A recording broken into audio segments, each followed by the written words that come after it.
Oi pessoal, eu sou o professor Zépica e hoje a gente está aqui para conversar um pouquinho sobre a teoria neoclássica da administração, entender um pouco dessa releitura, tá, que o Drucker faz dos princípios clássicos. Então, eu elaborei aqui esses slides para a gente poder entender o que a gente vai estudar. Trouxe aqui o Bran da primeira temporada para ele entrar com a gente. Então a gente vai estudar os princípios históricos para que apareçam esses neoclássicos, né? O que aconteceu na história, o que aconteceu que empurrou esse movimento da teoria neoclássica.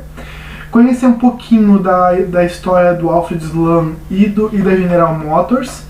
Entender também um pouco do Peter Drucker, da história dele, né? E a influência que ele tem em duas coisas principais, que é a ideia de PODC e de APO. PODC, planejar, organizar, dirigir e controlar, que vai ficar consolidado como os princípios da administração, e APO, que é a administração por objetivos.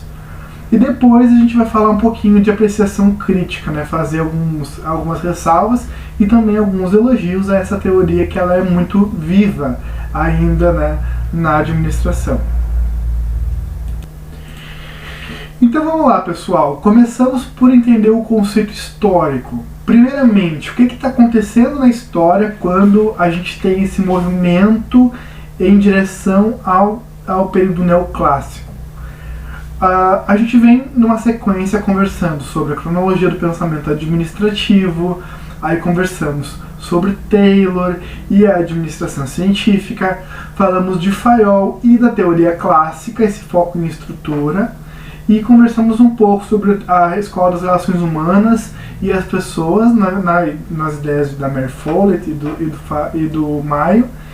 Quando a gente chega para falar de neoclássica, a gente tem um mundo que está no final da Segunda Guerra Mundial. A Segunda Guerra acabou nesse momento, né, que é esse 1945 até 1950, mais ou menos.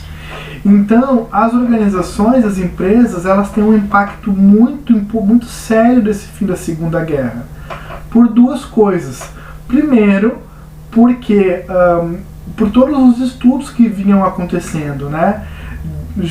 A gente já tem uma padronização bem definida por causa do Taylor, já tem algumas estruturas bem desenhadas por causa do Fayol, tem algumas questões pessoais muito interessantes de estímulos a relacionamentos por causa das ideias do Mayo e da Mary Follett.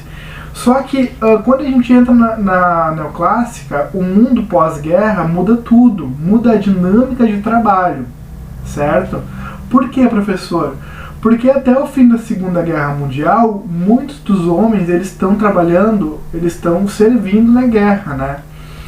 E aí, quando a guerra acaba, esses homens então eles retornam para trabalhar nas indústrias e nas empresas com uma força de trabalho maior, e eles encontram essas empresas um pouco mais com mulheres e com pessoas mais novas. Então, os homens em uma idade de trabalhar, eles estavam na guerra.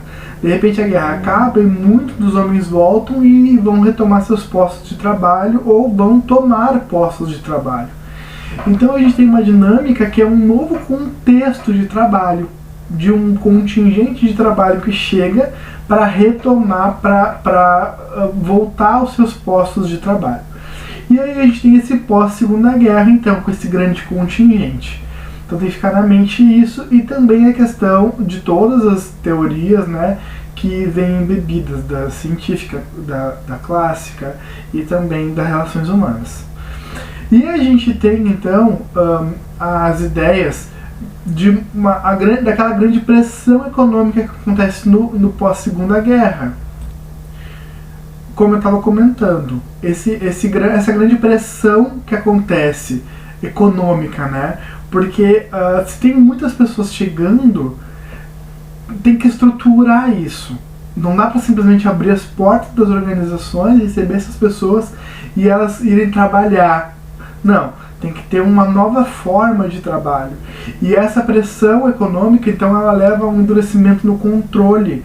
As organizações, elas ficam focadas em controle com um certo exagero, porque tem muitas pessoas trabalhando nas organizações. Então precisa ter figuras centrais de autoridade que consiga lidar com esse contingente de pessoas.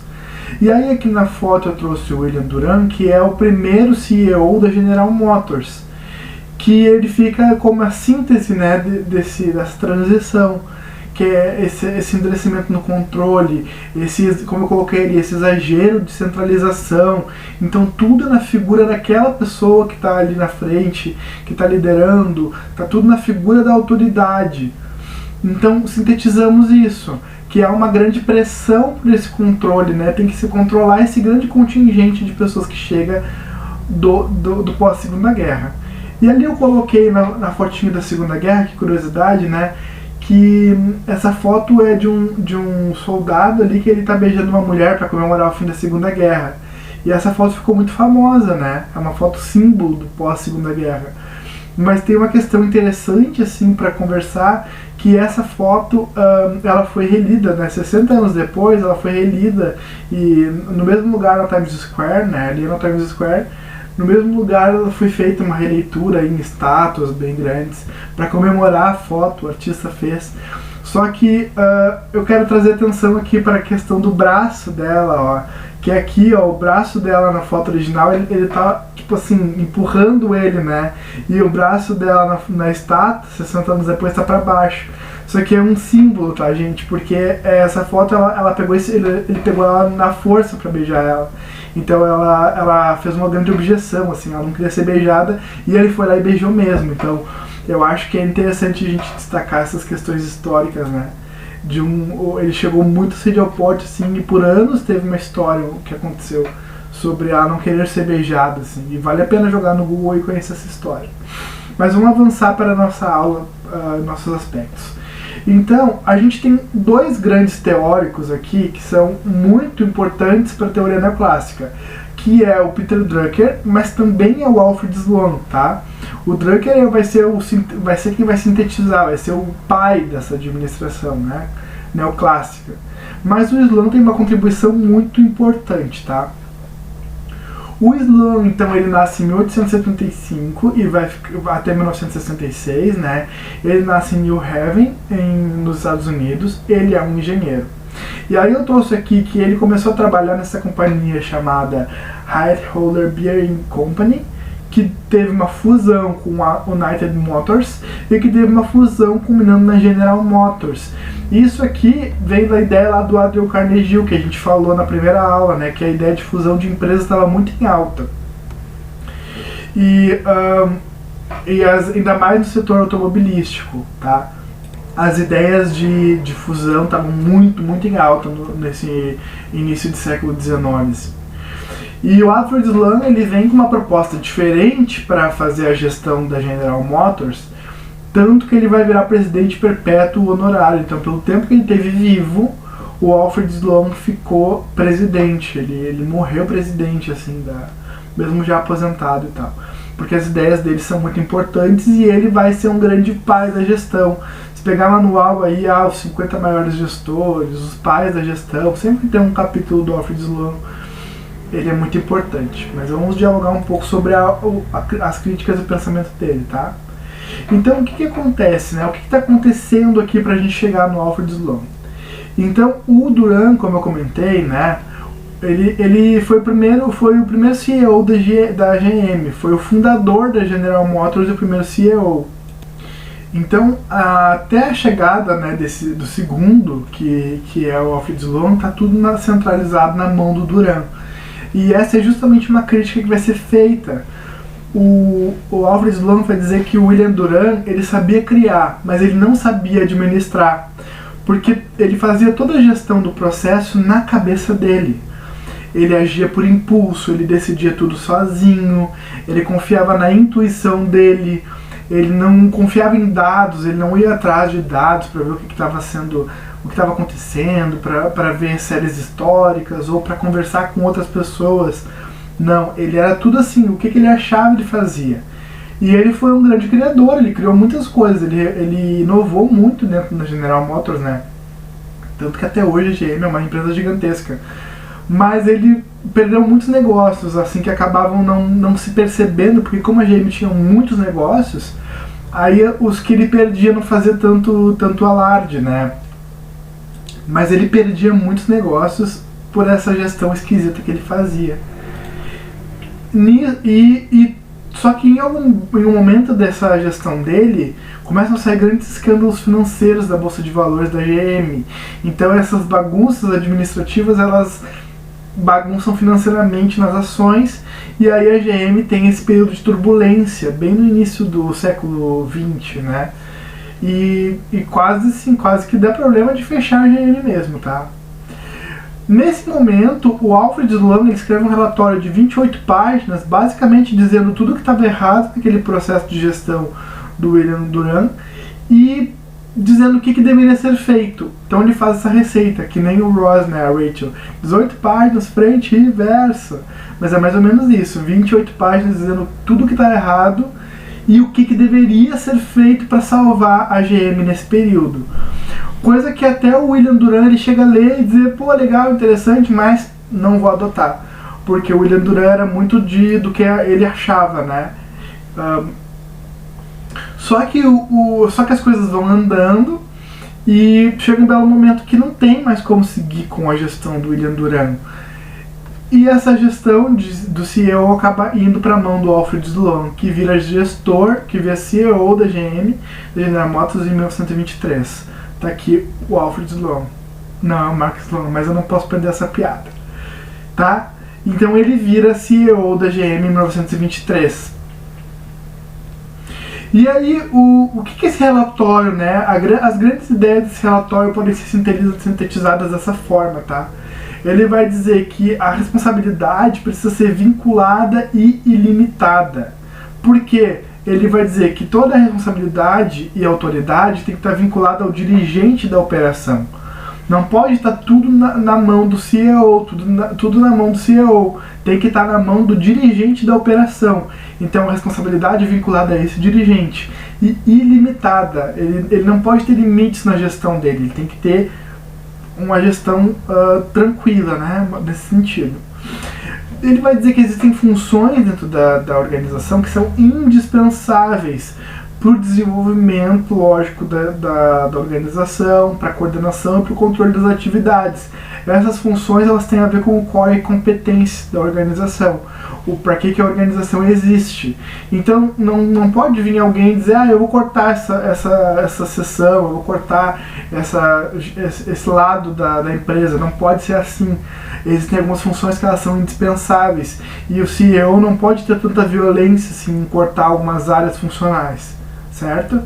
E ele vai retomar, na realidade, né, uma grande ideia que já está muito discutida, a gente falou disso bastante em Fayol, que são esses gerentes impessoais. Então o gerente ele não é porque o CEO gosta do gerente, e sim porque é baseado na tarefa, é impessoal, é o gerente de finanças.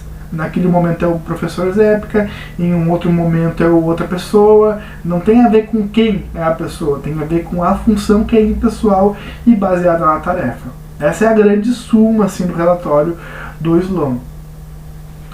Quando o Sloan assume a GM, vira uma grande briga com a Ford na época, tá? Eu coloquei aqui o Kripke contra o Sheldon, né? Uma briga violenta, uma briga violenta de nerds. Mas é uma briga violenta, assim, financeiramente, né, mercadologicamente. Porque, assim, o Ford, como eu comentei lá na aula de administração científica, o Ford, ele lança uma linha de produção diferente, uma linha de montagem diferente, e ele estimula o consumo do carro dele, né? Que é aquele Ford T, pretinho e tal. Só que ele só quer lançar aquele produto, e quer que as pessoas consumam apenas aquele produto.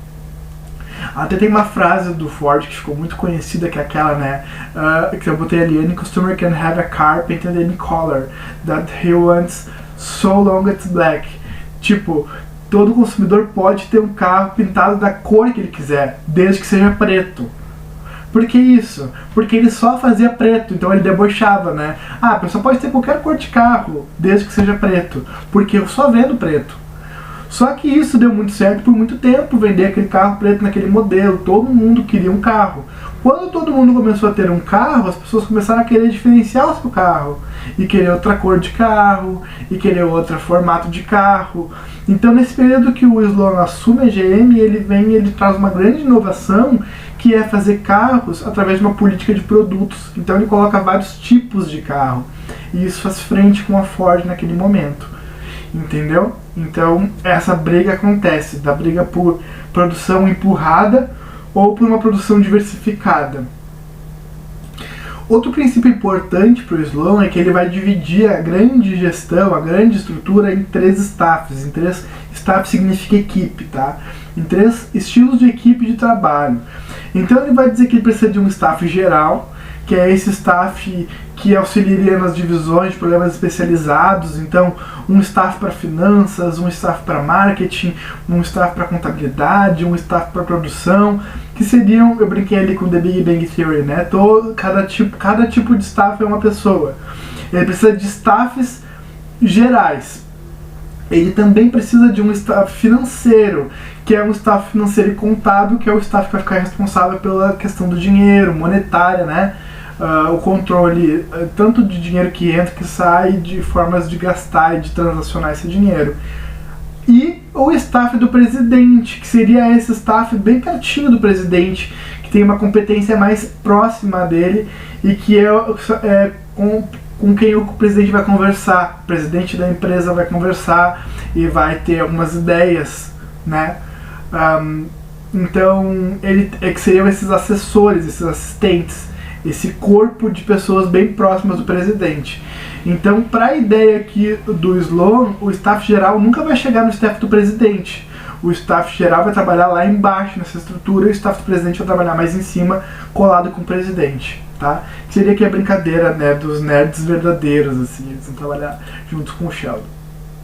Gente, o Sloan, ele traz 2 ideias que são muito importantes também, que é a ideia de planejamento, mas não apenas planejamento operacional, voltado ao dentro da organização, tá?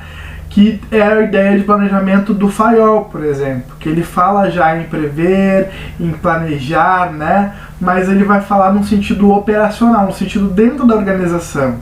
Então, quando os neoclássicos retomam a ideia, eles vão achar que é interessante a ideia do planejamento, mas tem que haver um planejamento macroeconômico, então um planejamento olhando coisas que acontecem fora da organização. Abre-se as porteiras assim da organização. Tem que planejar olhando a estrutura de mercado, o consumo pelo lado de fora, questões que possam acontecer e que possam impactar o dentro da organização. Então, o planejamento segue acontecendo do lado de dentro, no operacional, mas ele também vai acontecer no macroeconômico. E o planejamento da relação com os fornecedores. Então, os fornecedores deixam de ser apenas alguém de quem eu compro matéria-prima, ou para quem passo para vender, e sim passa a ser um grande parceiro, certo?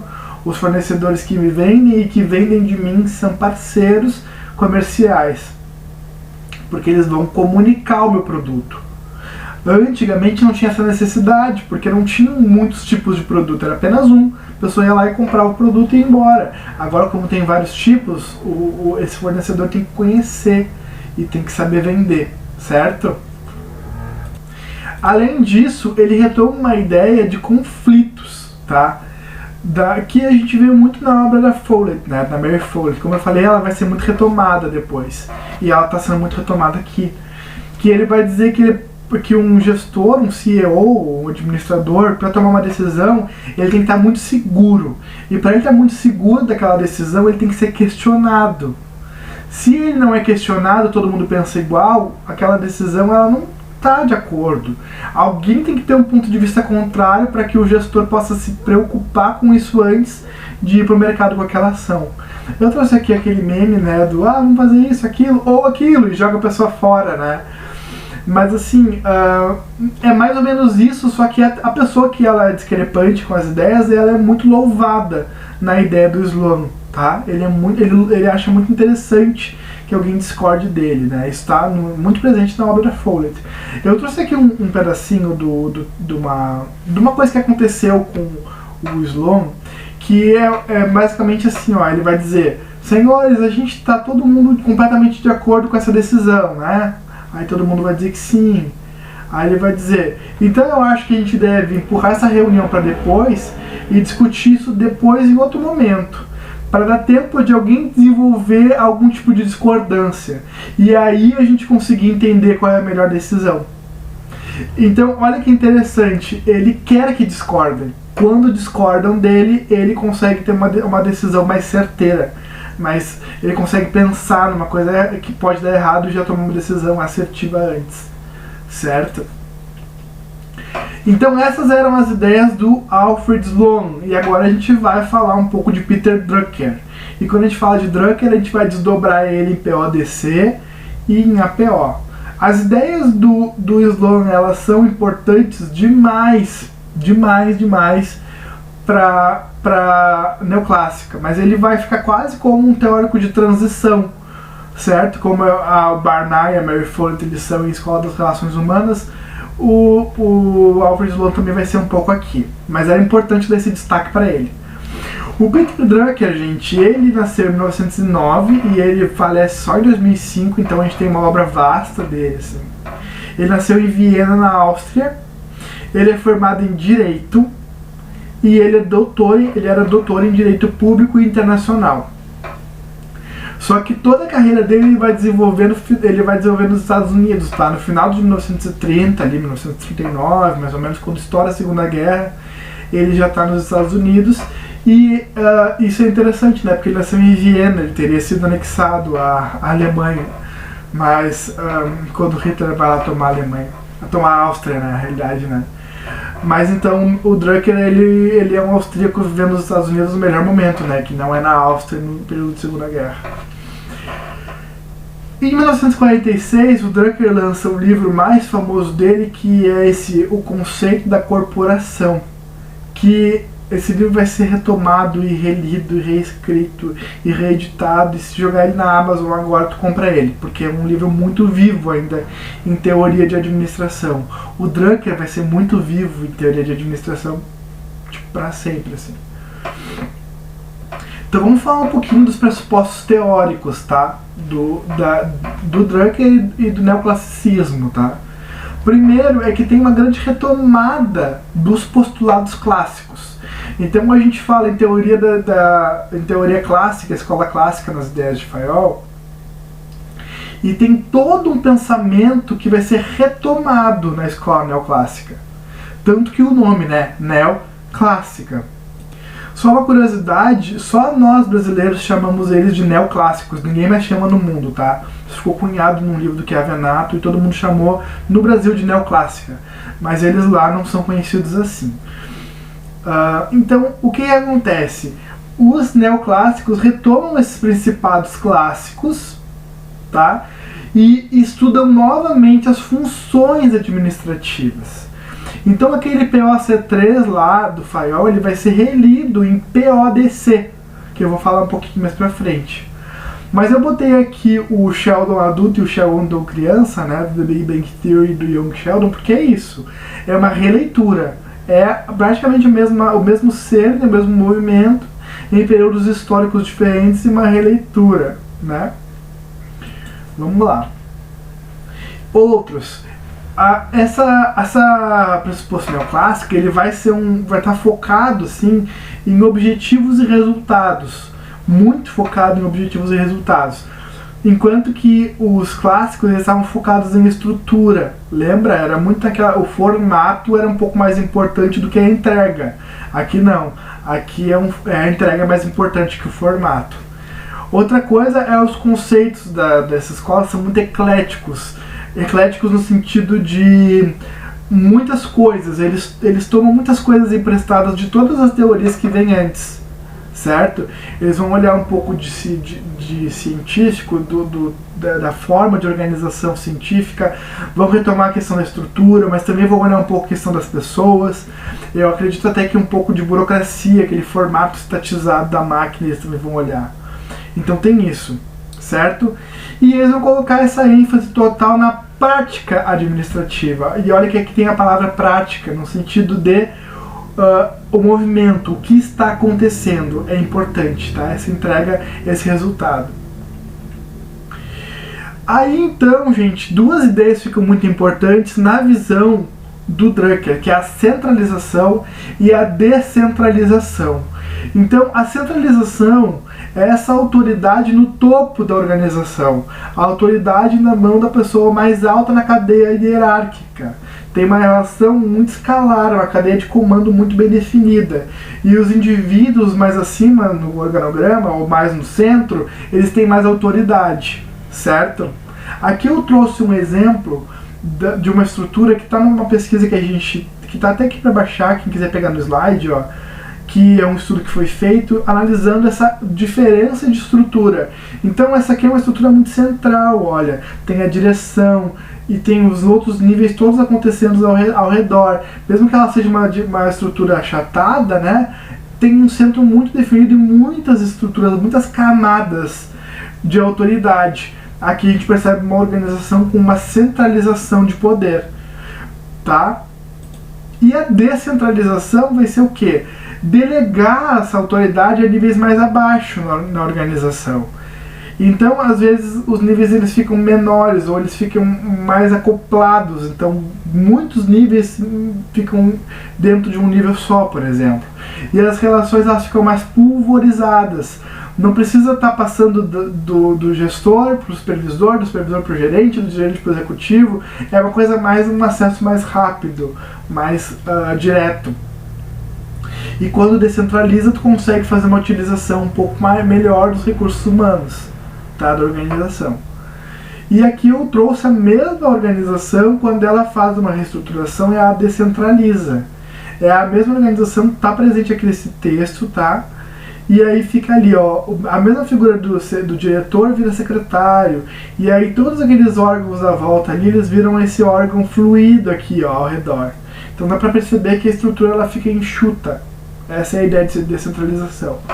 Aí vocês podem me perguntar, professor, o que é melhor, centralizar ou descentralizar? Daí, gente, eu trouxe até o Barney aqui para a gente poder estudar isso aqui numa tabela. Porque não tem essa resposta bem propriamente dita. A gente tem que analisar a estrutura e o que se espera. Então vamos lá. Então quando a gente centraliza, a decisão ela fica bem na mão de alguém, tá? Fica bem nítido quem está tomando aquela decisão, a gente consegue saber quem tomou a decisão. Mas quando a gente descentraliza, a gente não tem essa noção tão clara de quem tomou a decisão, mas a decisão acaba sendo tomada por quem tem mais informação sobre aquilo. Não fica alguém lá em cima tomando uma decisão para quem está lá embaixo. Não, fica quem está na linha de frente tomando essa decisão, que tem mais conhecimento sobre o que está acontecendo. Outra coisa, quem está mais acima, em teoria, tem mais capacitação, tem mais treinamentos para tomada de decisão. E quando a gente faz essa descentralização, as pessoas que estão mais abaixo, elas podem não ter tanto treinamento, tá, para tomar decisões, mas elas conseguem se sentir mais participantes da decisão, e isso eleva a moral, isso aumenta a motivação por trabalho dentro da organização. Lembra que a gente comentou um pouco disso lá na visão do Maio, que isso, tomar decisão impacta, né? Também falamos um pouquinho disso na questão de iniciativa do Fayol, é isso. Lá quando a gente toma uma decisão de uma centralização maior, a decisão ela é mais próxima do objetivo da organização, que é o objetivo empresarial. Mas quando a gente descentraliza, o conhecimento coletivo ele se socializa pela organização. Então pode ser que as decisões elas não sejam tomadas tão focadas no objetivo principal, mas elas vão ser tomadas nos objetivos da organização e algumas vezes da organização informal. Quando a gente tem uma decisão lá em cima, né, centralizada, há uma eliminação de esforços duplicados, porque há uma ordem bem clara, quem vai fazer isso é fulano, quem vai fazer aquilo é outro fulano. Porém, quando a gente descentraliza, pode até ser que haja algum tipo de duplicação, mas a decisão ela é tomada mais rápida, tá? É mais rápido disso acontecer, não é tão demorado uma ordem chegar, porque a ordem ela acontece já direto no espaço. Essas são as vantagens, tá? Então, um poder mais centralizado tem todas as vantagens e o poder mais descentralizado tem todas essas vantagens. E as desvantagens, professor? Quando a gente coloca uma decisão muito focada lá na mão de quem está lá em cima, muito centralizado, quem tem uma decisão está muito distante do fato, não consegue perceber se aquilo está, como é que aquilo está realmente acontecendo. Toma uma decisão meio às escuras. Então alguma coisa aconteceu lá embaixo na organização e o CEO está tomando uma decisão, às vezes ele não sabe o que aconteceu, certo? Outra desvantagem da centralização é que quem toma as decisões, né, que são os CEOs, os gestores, eles não têm contato com as pessoas envolvidas na execução do trabalho. Então, tem isso. E a comunicação é demorada, há um custo operacional. A ordem demora muito a chegar lá embaixo, a ordem parte do CEO, mas demora muito a chegar. E quais são as desvantagens da descentralização, professor? A primeira, as decisões não são uniformes. Então cada espaço, cada lugar na organização vai tomar um tipo de decisão que pode virar meio bagunça, tá? A segunda, quem está muito bem treinado lá em cima não está decidindo, então não se aproveita tanto o conhecimento dos especialistas. E quem está lá em cima tem um preparo, né, de estudo, de organização, que quem está embaixo, quando descentraliza, não tem essa equipe tão apropriada para decisão. Então, quem for decidir o melhor estilo tem que analisar e levar em consideração todas essas questões aqui, certo? Não existe um estilo correto, existe o estilo que cada um vai precisar. Por exemplo, uma organização militar é muito centralizada, muito centralizada. Mas em algumas organizações, por exemplo, mais modernas, eu posso dar o exemplo do Nubank, é muito descentralizado. Então, existem estilos que estão sendo aplicados até hoje, certo? Gente, avançamos então para PODC, e aqui eu botei enorme, né, PODC, porque isso é central na administração. Isso é central para quem vai fazer administração, para quem vai administrar qualquer espaço, para quem vai estudar administração, para quem for prestar concurso público e cair em administração, PODC vai estar sempre lá. Isso aqui é o centro da administração moderna, tá? Então, essas funções do planejar, organizar, dirigir e controlar, elas são funções da administração. A gente vai desdobrar em funções e em processo também. Mas para a gente avançar, a gente estudou o POC3 da teoria clássica, né? Que era prever, organizar, comandar, coordenar e controlar, que a gente estudou na nossa aula de Fayol. Quando a gente chega na neoclássica, a gente vai ter essa releitura do POC3 redesenhada em PODC, através de duas abordagens.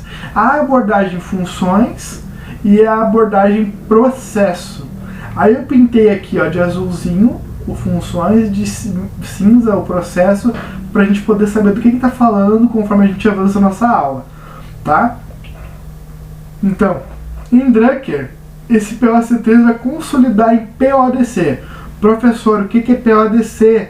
É planejar, organizar, dirigir e controlar, certo? Isso nós vamos estudar com calma, mas é a grande súmula da administração porque vai vir depois. Então vamos falar de funções, vamos falar de PODC enquanto funções da administração. Então, enquanto funções, a gente tem aqui o BRAN na primeira temporada, a primeira função. Enquanto função, o planejar ele está conectado com estabelecer objetivos, pegar esses objetivos e desdobrar em objetivos menores, desenhar a abrangência dos objetivos, se eles são mais estratégicos ou operacionais, ou se eles são objetivos intermediários que precisam de uma pessoa mais à frente. Então é um objetivo estratégico, está muito conectado com a visão, com a missão da organização, ou ele é muito operacional, é muito da prática, ou ele é um objetivo técnico de uma coordenação interna. E os tipos de planejamento, né? Que tipo de planejamento é esse? Se ele é estratégico, se ele é tático, se ele é operacional. E aqui eu trouxe duas diferenças para a gente poder seguir, que é entre objetivos e planos. Os objetivos, eles são essa intenção, esse desejo da organização. O que eu quero? Meu objetivo é tal coisa, meu objetivo é me formar. tá? Então, objetivo. Qual é o plano? O plano é o guia, o plano é a forma que o que eu vou fazer para conseguir chegar no meu objetivo. Então, o que eu devo fazer, quais recursos e ações eu preciso para chegar nesse objetivo. Então, o meu objetivo é me formar em 4 anos. O que eu preciso? Qual é o meu plano? Estudar as disciplinas, fazer os projetos, trabalhos, fazer meu TCC. Esse é o plano, entende? Então, o objetivo ele é mais abstrato, mas ele é o foco, é para onde nós vamos. E o plano é esse desenho mais quebradinho, né, mais desenhadinho de como articular o objetivo. E aí eu trouxe aqui o Gambito da Rainha, né, para nós jogar xadrez agora. Vamos jogar xadrez com os tipos de planos. O plano estratégico é esse plano bem focado assim no todo, é olhar todo, é olhar para fora da organização, é tentar enxergar a longo prazo o que a organização vai fazer, qual é o objetivo geral da organização, qual é esse plano mais genérico da organização. Então, por exemplo, pegando a Netflix, o plano da Netflix estratégico é servir conteúdo que entretenha as pessoas. Por hora, o objetivo está desdobrado em oferecer séries e filmes. De repente, as pessoas vão parar de querer consumir isso e elas vão consumir podcasts. Ou antes tinha a Blockbuster, né, que é uma ideia anterior, que é a locadora. As pessoas ainda queriam consumir séries e filmes, mas elas queriam alugar a fita, elas queriam alugar o DVD. De repente, não é mais isso. As pessoas querem consumir através de streaming. Então, a ideia é consumir o entretenimento, mas não necessariamente por streaming. Agora é streaming, daqui a pouco pode ser outra coisa, certo? O plano tático é esse plano desdobrado. Então o plano estratégico desdobra em planos táticos, que vai ser o quê? Um plano para cada departamento, unidade da organização. Enquanto o plano estratégico é um plano a longo prazo, o plano tático é um plano para médio prazo. Ele desdobra e ele traça planos para menores prazos, mas que ainda assim são planos que envolvam mais pessoas, envolvam outras ações para serem desenvolvidos. O plano estratégico ele não desdobra, quem desdobra é o tático, que coloca outras pessoas, outras ações a quebrar ainda mais esses planos, certo?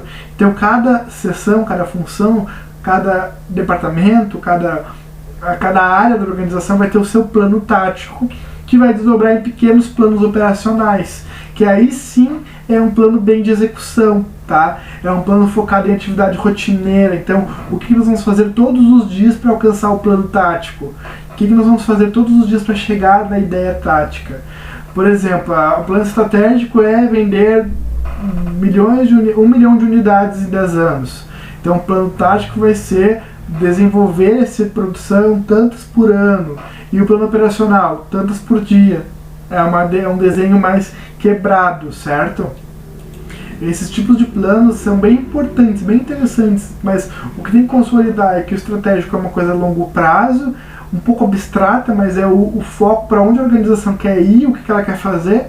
O tático é se desdobrar em funções, em espaços, em estruturas, em áreas funcionais, e o operacional é essa questão rotineira de execução, certo? O organizar, aí é que eu trouxe o Breno na 2ª e 3ª temporada. O organizar é estruturar todos os recursos, a integração dos recursos e atribuir relações entre eles. Mas antes de discutir isso, eu quero diferenciar a questão de organização, a palavra, tá? Quando a gente fala de organização, a gente pode falar de organização como uma entidade social, que é o que a gente estudou no formato grupos, lembra?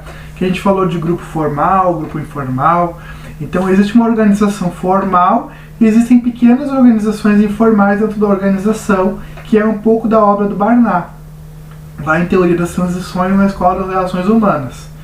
E a gente pode falar de organização enquanto função administrativa, que aí sim é o que a gente está tratando aqui, que é o ato de organizar, estruturar, integrar recursos, colocar quem vai fazer o quê, quem é o órgão incumbido, quem é que tem atribuição de fazer aquilo, quem é que pode relacionar as pessoas que vão fazer aquilo. Então tem que ter essa diferença na mente. A organização pode ser uma entidade social, mas a organização também pode ser uma função administrativa, certo? E, gente, tem uma ferramenta muito interessante para fazer essa questão da organização, que é a matriz 5W2H, que é o que vai ser feito, por quem, onde, quando, por quem será feito, é o why, é por quê, né? E por quem e como será feito e quanto vai custar para fazer. E aí isso vira uma matriz, uma grande tabela, e isso é muito importante para qualquer tipo de organização. Vai fazer um trabalho em grupo, para a própria faculdade, ou vai fazer um trabalho no seu próprio ambiente de trabalho e tá uma bagunça organizar aquilo, baixe uma planilha, uma matriz 5W2H, põe isso no Google 5W2H, vai baixar uma planilha e vai conseguir organizar isso com facilidade, que é essa ferramenta muito interessante, certo? Quando a gente fala da questão, falou de planejar, falou de organizar, e a gente vai falar de dirigir, aqui eu já trouxe o Bran na quinta temporada, na quarta, quinta.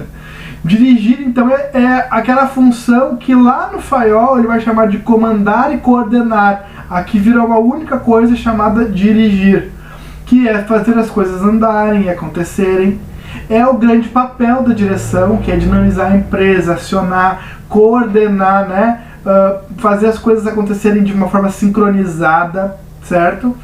Organizar os recursos humanos da empresa, organizar de que forma se vai alcançar os objetivos da empresa, da organização, e esse desenho de relações interpessoais, que o estímulo a ter relações interpessoais não acaba aqui, né? Isso vai ficar para sempre, lá do Maio vai ficar para sempre, mas aqui tem alguém para fazer isso de uma forma muito evidente, que é esse diretor, certo? E aí então a gente tem esse dirigir quebrado em algumas caixinhas, em alguma estrutura, que seria então interpretar os planos e dar instruções sobre como executar para cada um dos níveis. Então a ideia certa é primeiro o diretor, depois o gerente, depois o supervisor e aí enfim chegar nos funcionários. Professor, tem que ser sempre assim? Não, cada organização vai ter a sua forma de fazer a direção, mas o adequado é que seja feito com esses níveis, porque eles não ficam 4 níveis, né? 3 níveis de gestão e um nível de execução, não fica tão complexo e fica bem organizado, mas isso é uma sugestão do Drucker, tá?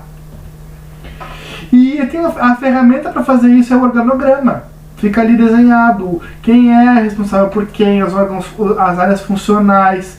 Então o organograma é um grande exemplo de como fazer isso, certo?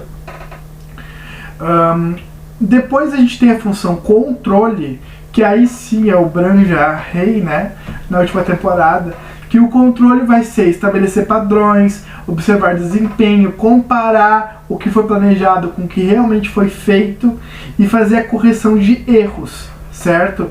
A função do controle ela tem um pouco a ver com o controle do que aconteceu e do que está acontecendo.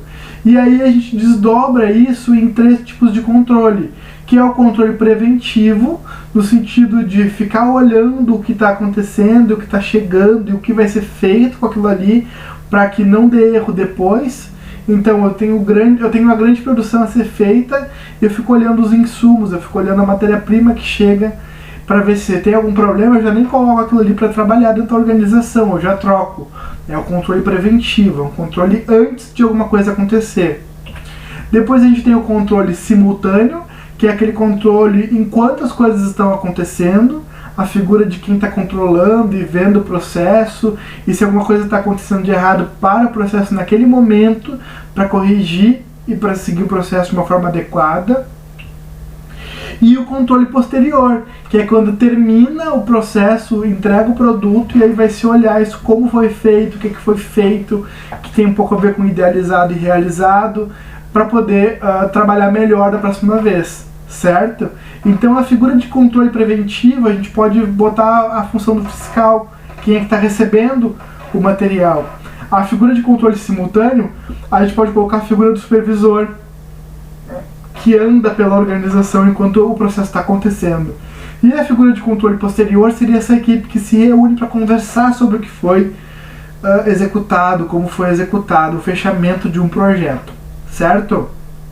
Aqui eu trouxe um texto que está disponível aqui para download, tá? Coloquei o link aqui para baixar, que ele trabalha com controle estatístico de processo, é uma pesquisa inclusive minha, tá? que com o professor Samuel Bonato e outros colegas, que a gente estudou o sistema de produção de lixeiras, definindo e melhorando o takt time, que é esse tempo de controle. Então é tudo baseado em estatística, baseado em números. Eu coloquei a página da estatística, mas quem tiver interesse pode olhar o texto aqui e ver como é feito esse controle de uma forma estatística de processo. Tá? Para quem é da engenharia vai gostar, né, que são números. Mas vale dar uma olhadinha no texto e entender um pouco como é que isso acontece na prática, certo? Depois a gente tem o PODC no formato processo. E aí, quando a gente fala no formato processo, a gente tem as mesmas funções, mas a gente tem elas acontecendo de forma integradas, certo? O PODC enquanto funções, elas estão acontecendo separadas. Enquanto o processo é colocar todo mundo a conversar, que nem aqui no Conselho de Westeros, né? Coloca todo mundo a conversar para tomar uma decisão, coloca o planejar, o organizar, o dirigir, o controlar, a conversar, a acontecer de forma integrada, coloca isso tudo na mesma hora. Então, quando a gente fala de PODC enquanto processo, a gente entende que o processo ele nunca acaba, ele é contínuo, ele se retroalimenta. O processo está o tempo todo acontecendo. Então nunca para o controle, nunca começa a planejar, está sempre acontecendo simultaneamente. A dinamicidade tem a ver com isso e o mercado é muito dinâmico. Então nunca dá para parar e tomar uma decisão. A decisão é tomada enquanto está acontecendo, enquanto as coisas estão acontecendo. Há uma dinamicidade nesse sentido. Depois a gente fala de flexibilidade no sentido de que nada é parado, nada é simplesmente aquilo, né? As coisas elas são flexíveis. Tu faz um plano para muitos anos, de repente alguma coisa muda e aí tu tem que flexibilizar o teu plano, certo? Então flexibilidade no sentido de que não adianta ter planos muito endurecidos. Quando tu tem o processo de planejamento acontecendo junto com as outras funções, tu consegue flexibilizar o teu planejamento baseado em alguma coisa externa. Por exemplo, o próprio coronavírus, que muda a dinâmica de trabalho, tudo tem que ser retomado, repensado, replanejado, certo? A gente tem um outro conceito, que é o conceito de iteratividade, no sentido de itinerário. Então tu tem um estabelecimento de um itinerário predeterminado, que é o que tu pretende fazer, mas isso pode ou não ser alterado através da flexibilidade. Então o teu plano, na realidade, ele pode ser alterado. Ele não fica tão fechado, certo? Ele não fica tão prescritivo. Uma questão de organicidade que vem da biologia e vai ser retomada em teoria dos sistemas, quando a gente for falar do Bertalanffy, mas é que a empresa ela é um ser vivo, ela é um ser orgânico. Muitas coisas acontecem. Pode ter um plano, podem mudar pessoas, pode mudar o que a empresa deseja, e aquilo ali muda também. Pode mudar lá fora, como eu falei, e muda dentro da empresa também. Então ela é orgânica. Interatividade, que o processo ele conversa entre si. Existem relações acontecendo entre si. O processo ele é interativo. Então o planejamento conversa com a organização, que conversa com o controle, que conversa com a direção, certo? Tudo acontecendo simultaneamente de forma interativa. E de forma sistematizada. Existe um sistema para isso. Existe uma linha que isso aconteça. Tá todo mundo trabalhando junto, mas todo mundo sabe onde se encontrar através desse sistema. Há uma entrada, um processamento, uma saída. Existe uma forma onde eu consigo organizar isso, que é nesse processo. E isso se desdobra na intraatividade, que são todas as atividades acontecendo entre si. Então as atividades do planejamento, elas acontecem junto com algumas atividades do controle. Então não é mais só as atividades do planejamento, depois as atividades da organização, não, elas acontecem simultaneamente. Há um grande gráfico de Gantt aqui para esse PODC acontecer, certo? Mas o que a gente precisa ficar disso, professor? Precisa ficar que o PODC são as funções e o processo de administração. Então, quando cai em alguma prova ou até em algum concurso, quais são as etapas do processo de administração? Planejar, organizar, dirigir e controlar. Quais são as funções da administração? Planejar, organizar, dirigir e controlar. Quais são as funções do administrador? Planejar, organizar, dirigir e controlar. Certo? Vamos avançar. Tudo isso que o Drucker vai deixar, esse aporte teórico de planejar, organizar, dirigir e controlar, vai ser desdobrado no que vai ser chamado de administração por objetivos, que é a APO, tá? Que é a nossa quinta etapa de discussão aqui. Então a APO, administração por objetivos, eu trouxe aqui o Mike para nos ajudar a explicar. É essa formulação de objetivos de forma consensual e participativa. Então os níveis mais embaixo da organização, eles participam dessa formulação de objetivos, porque os objetivos eles são da organização, todos olham para o mesmo lado, todo mundo toma a decisão de forma conjunta. E o gerente, então, ele se compromete com promover não só o apoio financeiro, como o apoio estrutural. Então não é apenas uma questão de finanças, uma questão de vendas, é uma questão de toda a estrutura conversando com as finanças e com as vendas. Lembra que eu falei lá no início do Ford que ele queria vender, mas ele não estava alinhando a questão de produção e de operações. Então precisa ser alinhado. O Sloan vai alinhar quando ele coloca as linhas de produtos. É mais ou menos isso. É administrar por objetivos. Qual é o objetivo? Entregar vários tipos. Então como é que eu vou vender? Essa brincadeira que a APO faz. O subordinado trabalha para alcançar metas e cobra o apoio do gerente. Não é o gerente que cobra o funcionário, é o funcionário cobrando o apoio do gerente. Todo mundo sabe qual é o objetivo, então todo mundo trabalha pelo objetivo.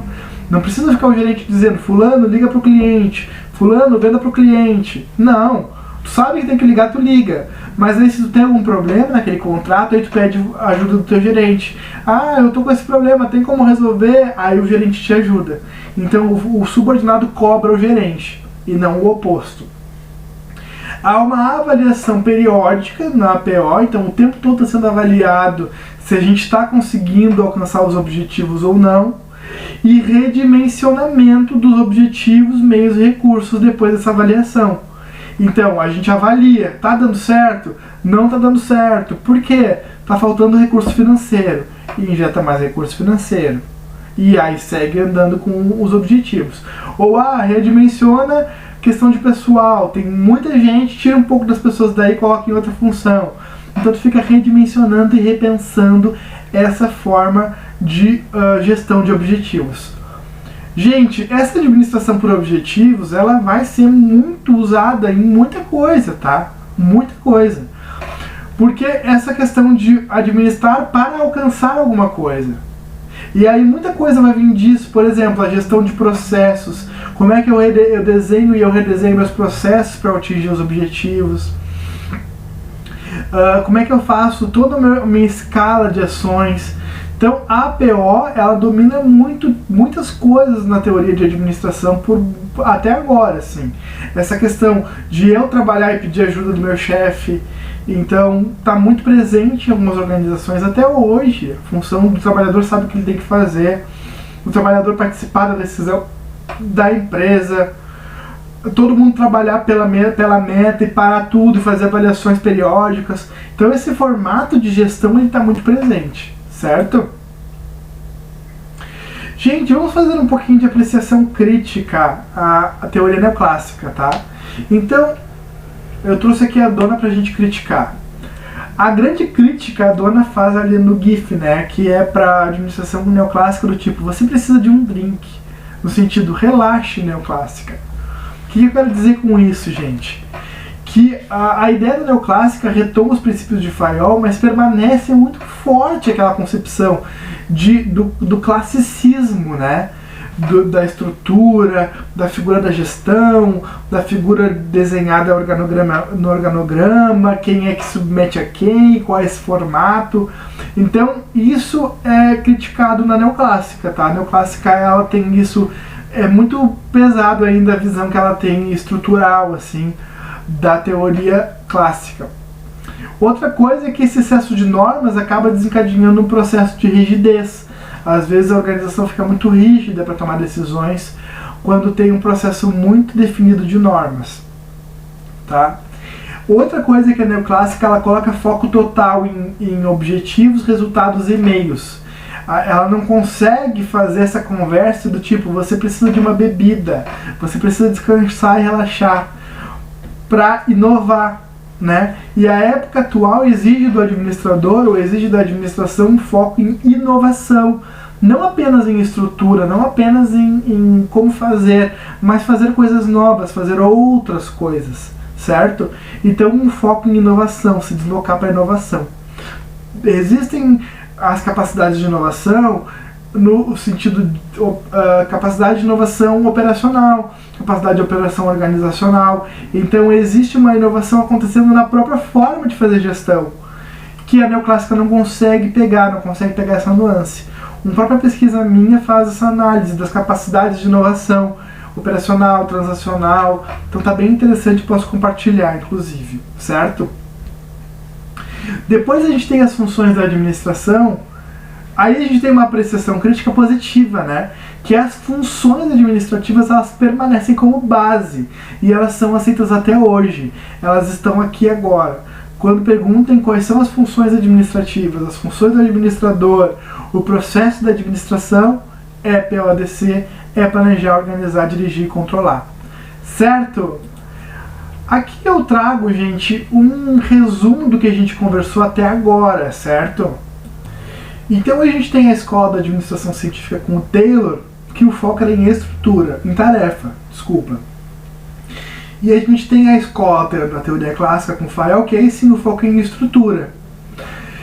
E depois a gente vai para um foco de relações humanas das pessoas com o Maio, e a gente está falando agora do Drucker na neoclássica, que é uma retomada clássica, né, de Fayol, mas o foco é em tarefa.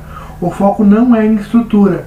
Então a estrutura engessa demais e o Drucker vai desdobrar com os princípios fayolistas para uma ideia de tarefa, de eficiência. Não mais apenas focado na estrutura, e sim focado em entrega de resultados, entrega de produtos, certo? Produtos no sentido operações ou até serviços. Então o Taylor ele vai estudar método, racionalização de trabalho. Já o Fayol vai estudar divisão do trabalho e unidade de direção, estrutura, puramente estrutura. O Maio vai estudar as relações das pessoas no processo de trabalho, né?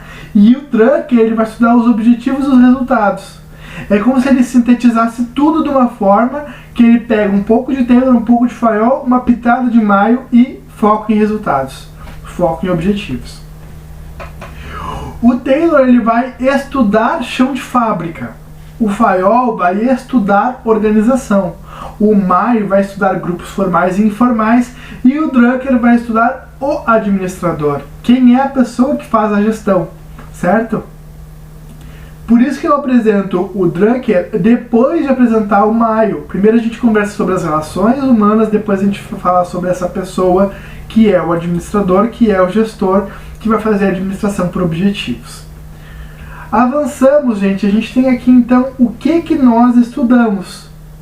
Nós estudamos todo o pressuposto histórico do surgimento dos neoclássicos, que é a questão da Segunda Guerra, do contingente de pessoas e das novas formas, né, não focadas tão engessadas na estrutura que se desejavam.